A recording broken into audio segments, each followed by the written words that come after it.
For thousands of years, human beings lived on this earth not like rulers, but like travelers. They had no cities, no villages, no land they could call their own. They wandered through forests, mountains, and open plains. Every morning they woke up with a single concern. Would they find food tonight?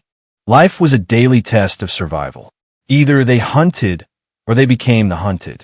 Their eyes were not fixed on the beauty of the sky, but on birds of prey circling above. Even the faintest rustle in the wind could signal danger. Every day was a battle to stay alive. In that era, there was no such thing as a home. A simple cave, the shade of a tree, or shelter between rocks was all they had for a short while. Thinking about the future had little meaning, because even the next day was uncertain. Then, about 12,000 years ago, everything began to change. The last ice age was coming to an end. The ice was melting. The climate was gradually becoming milder. The earth was taking on a new shape. During this time of transformation, humans began to understand a secret of nature that would change their destiny forever. This story is not just about wheat or rice.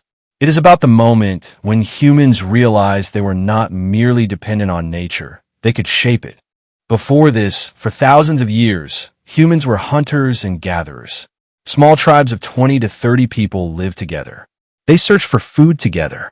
They survived together. When fruits, roots, or animals became scarce in one area, the entire tribe would gather their belongings and move to a new place. Life was a constant journey. There were no permanent settlements, no secure food stores. Yet there was a strange kind of equality in that life. No one was rich. No one was poor. Whatever was found was shared among everyone. Their tools were made from simple stones. Stones were chipped into spears. Bones were shaped into tools. With these, they hunted animals, removed their hides, and broke bones for marrow. Life was harsh, but they were not ignorant. They knew which fruits were poisonous and which were safe. By looking at animal tracks, they could tell where the prey had gone. They could sense changes in the weather. And then came another great achievement, mastering fire. Fire did not only provide warmth and light. It offered protection. Cooked meat was easier to digest. Nutrition improved. This was the first major revolution in human history. But the real revolution was still to come. Around 12,900 years ago, the climate suddenly became extremely cold. This period is known today as the Younger Dryas. Forests began to shrink. Large animals, on which hunter tribes depended, gradually disappeared. For humans, this was a massive shock. Relying solely on hunting was becoming increasingly difficult.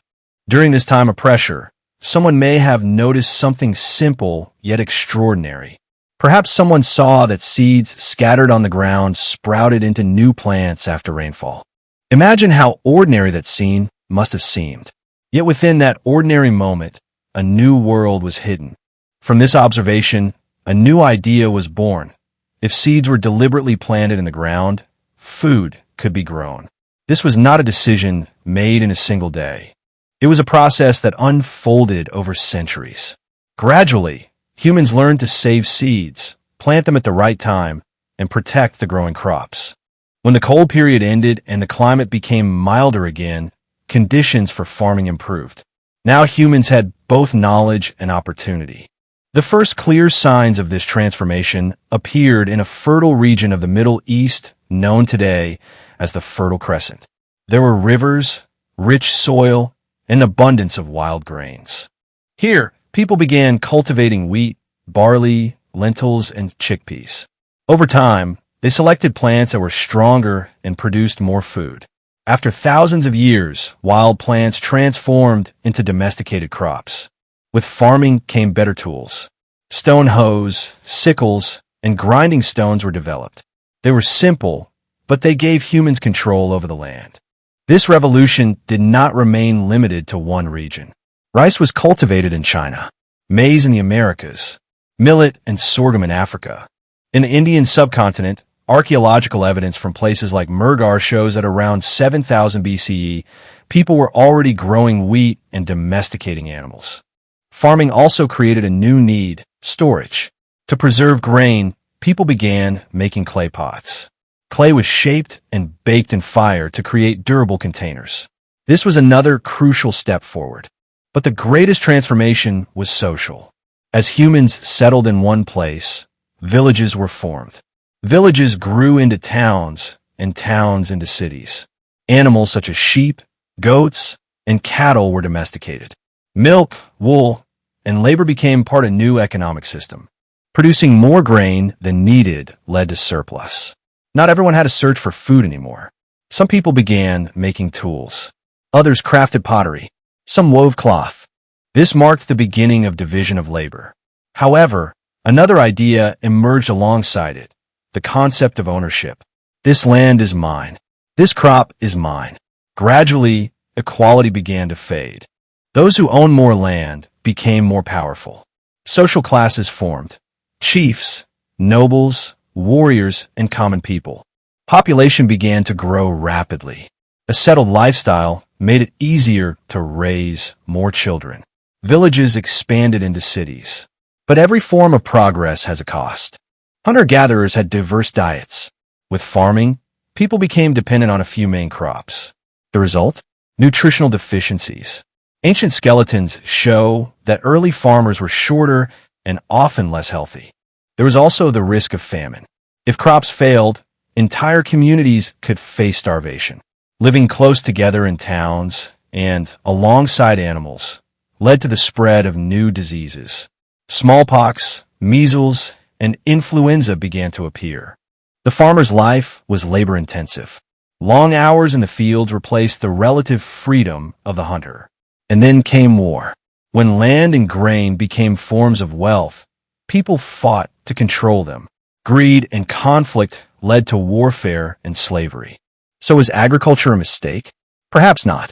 Perhaps it was a necessity. The population had grown. Returning to a purely hunter-gatherer life was no longer possible. It was a trade-off. In exchange for freedom and equality, humans gained stable food supplies and progress. Today, if you're sitting at home watching this story on a smartphone, remember, it is all the result of that first seed. Agriculture gave us time. Time to think. Time to write. Time to develop science and art. Villages became cities. Cities became kingdoms. Kingdoms gave rise to knowledge and civilization. Yes, today we still face challenges like climate change and environmental damage. Industrial farming has harmed the earth. But it is also true that humans learn to understand nature and shape their own destiny. That first seed was not just food. It was the beginning of a new world. The next time you see bread or rice on your plate, think about it. Thousands of years ago, in a time of fear and uncertainty, someone planted a single seed. And from that seed grew not only crops, but the entire human civilization.